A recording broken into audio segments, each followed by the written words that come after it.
దేవుని వాక్యాన్ని మనం భయభక్తులుగా చదువుకుందాం. యెషయా గ్రంథము 55 అధ్యాయం 3వ వాక్యం. చెవియొగ్గి నా యొద్దకు రండి, మీరు విని యెడల మీరు బ్రతుకుదురు. నేను మీతో నిబంధన చేసేదను, దావీదునకు చూపిన శాశ్వత కృపను మీకు చూపుదును. ఇక్కడ ప్రభు అంటున్నాడు, చెవియొగ్గి నా యొద్దకు రండి, మీరు గాని వింటే మీరు బ్రతుకుతారు. నేను మీతో నిబంధన చేస్తాను. ఆ నిబంధన ఎలాంటిదంటే, దావీదుకు చూపిన శాశ్వతమైన కృపను మీకు చూపుదును అన్నాడు. మనం దేవుని మాటిని, దేవుని యొద్దకొచ్చి దేవునితో గాని మనం నడుచుకుంటే, ఈరోజు కూడా ఆ రోజు దావీదుకు చూపిన శాశ్వత కృపను మనకు చూపుతాడట. ఎందుకంటే దేవుని యొక్క వాక్యం చెప్తా ఉంది, దావీదుకి చూపిన కృప వేరు. అలాగే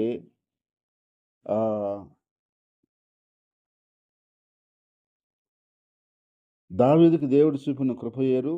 తర్వాత సౌలుకు దేవుడు చూపిన కృప వేరు. దావీదుకు చూపిన కృప వేరు. ఎందుకంటే దావీదుకు చూపిన కృప ఆయన్ని ఎప్పుడు కూడా నిలబెట్టేట్టు చేసింది. సౌలుకు చూపిన కృప కొంతకాలమే. కానీ దావీదు జీవితంలో చూపిన కృప ఎలాంటిదంటే, కొన్ని ఒడిదుడుకులు జరిగినా దాన్ని శిక్షించి మళ్ళీ సరిచేసుకొని కృప దేవుడు ఆయనకిచ్చాడు. సౌలుకి అవకాశం లేదు. సౌలుని వెంటనే తీసివేశాడు. అంత కృప సౌలుకు లేదు. కాబట్టి దావీదుకు మాత్రమే ఆ ప్రత్యేకమైన కృపను దేవుడిచ్చాడు. కాబట్టి అందుకని ప్రియ సహోదరి సహోదరులారా, దేవుడు ఈరోజు మనతో చెప్తున్న మాట ఏంటంటే, దావీదుకు చూపినటువంటి శాశ్వతమైన కృపను మనకు చూపిస్తానంటున్నాడు. అయితే దానికి ముందు కండిషన్ ఏం చెప్తున్నాడు? చెవియొగ్గి నా యొద్దకు రండి, మీరింటే బ్రతుకుతారు, అప్పుడు నేను మీతో నిబంధన చేస్తానంటున్నాడు. కాబట్టి మనం చెవియొగ్గాలి, దేవుని మాటకు చెవియొగ్గాలి, ఆయన యొద్దకు క్రమంగా నడుచుకోవాలి. అప్పుడు మనం ఖచ్చితంగా ఆయనతో ఉంటాం. కాబట్టి దేవుడు మనకి ఆయనకి మధ్య ఒక నిబంధన స్థిరపరిచి, ఆ నిబంధన ప్రకారంగా శాశ్వతమైన కృపను దేవుడు మనకు అనుగ్రహిస్తాడట. ఈరోజు చాలామందికి కృప ఉండదు, కానీ శాశ్వతమైన కృప లేదు. కానీ దేవుని వాక్యాన్ని బట్టి మనం చూస్తే మనకు ఎలాంటి కృప కావాలి అంటే, శాశ్వతమైన కృప కావాలి, శాశ్వతంగా ఉండే కృప కావాలి. అయితే ఈరోజు చాలామంది జీవితాల్లో అలాంటి కృప లేదు. కానీ దావీదుకు మాత్రమే దేవుడు అలాంటి కృపనిచ్చాడని బైబిల్ చెప్తా ఉంది. అందుకని దావీదు తర్వాత దావీదు యొక్క రాజ్యం అంతమైపోకుండా వాని యొక్క పిల్లలు, వాని పిల్లలు, పిల్లల పిల్లల పిల్లలు, వాని వంశము రాజ్య పరిపాలనలో కొనసాగుతూనే వచ్చింది. నేటికిని కూడా రాజ్య పరిపాలనలో దావీదు వంశమే కొనసాగుతుంది. ఎందుకు అంటే, యూదులే ఈరోజు కూడా ప్రపంచంలో ఉన్నతమైన స్థాయిలో ఉన్నారు. యూదులే ఈరోజు ప్రపంచంలో ఉన్నత టెక్నాలజీ కలిగి ఉన్నారు. యూదులే ఈరోజు కూడా ప్రపంచానికి జ్ఞానం అందించే వారిగా ఉన్నారు. దాంతోపాటు ఆయన యొక్క వంశంలో నుంచి వచ్చిన దావీదు కుమారుడైన యేసుక్రీస్తే ప్రపంచానికి చక్రవర్తిగా ఉన్నాడు. కాబట్టి అంత కృపను దేవుడు దావీదునికి ఇచ్చాడు. ఇంకా ఏ ఒక్కరికి కూడా అలా ఇవ్వలేదు. ఒక దావీదుకి అలాంటి కృపను ఇచ్చాడు దేవుడు. అయితే అలాంటి కృపను ఈరోజు నేను మీకు కూడా ఇస్తాను అంటున్నాడు. ఇది అద్భుతమైన విషయం. కాబట్టి ఆ కృప మీరు పొందుకోవాలి అంటే, మనం పొందుకోవాలి అంటే, దేవుని మాట మనం వినాలి. దేవుడు చెప్పిన ప్రతి మాట మనం విని, మనం అనుసరించి నడుచుకుంటే, మన కుటుంబాలకి, మన వంశానికి, మన తర్వాత తరాలకు కూడా ఆ శాశ్వతమైన కృపను దేవుడిచ్చి, ఆయన వర్ధలు చేస్తూ, ఆయన సన్నిధిలో ఇంకా బలపరుస్తూ, మనం వెళ్ళిపోయినా కూడా స్థిరస్థాయిగా మన యొక్క వంశము దైవికంగా ఆశీర్వాదకరంగా కొనసాగుతూనే ఉంటుంది. అలాంటి గొప్ప కృపను దేవుడు మనందరికీ ఇవ్వాలని ఆశపడుతున్నాడు. కాబట్టి నా ప్రియ సహోదరి సహోదరుడా, నువ్వు నిజంగా ఆయన మాట విన్నట్లయితే, నిజంగా ఆయన మాట ప్రకారం నడుస్తున్నట్లయితే, దేవుడు ఈరోజు నీతో చెప్తున్నాడు, దావీదుకు చూపిన శాశ్వతమైన కృపను నేను మీకు చూపుతున్నాను. ఇది మొదలుకొని ఆ కృపలో నువ్వు నీ కుటుంబం వద్దలి దీవించబడుదుగాక. ఆమేన్. ప్రేమగల తండ్రి, పరిశుద్ధమైన దేవా నీ స్తుతులు స్తోత్రాలు చెల్లిస్తున్నాం నాయన. ఇంతవరకు మీరు మాతో మాట్లాడి ఉన్నారు. మమ్మల్ని దర్శించి ఉన్నారు. మాకు కావలసిన అనేకమైన విషయాల్ని అయ్యా మీరే అయ్యా తెలియజేస్తూ ఉన్నారు. నాయన, దావీదుకు చూపిన కృప వేరు, సౌలుకు చూపిన కృప వేరు. దావీదుకు చూపింది శాశ్వతమైన కృప, సౌలుకు చూపింది తాత్కాలికమైన కృప. తండ్రి, మేము తాత్కాలికమైన కృపలో ఉండేవారిగా కాకుండా శాశ్వతమైన కృప పొందుకున్న వారిగా ఉండటానికి సహాయం చేయండి ప్రభా. దావీదు యొక్క వంశము దినదినానికి అభివృద్ధి చెందింది. ఆయన కుటుంబం దినదినానికి ప్రబలింది. సౌలు కుటుంబం దినదినానికి నీరసించిపోయింది.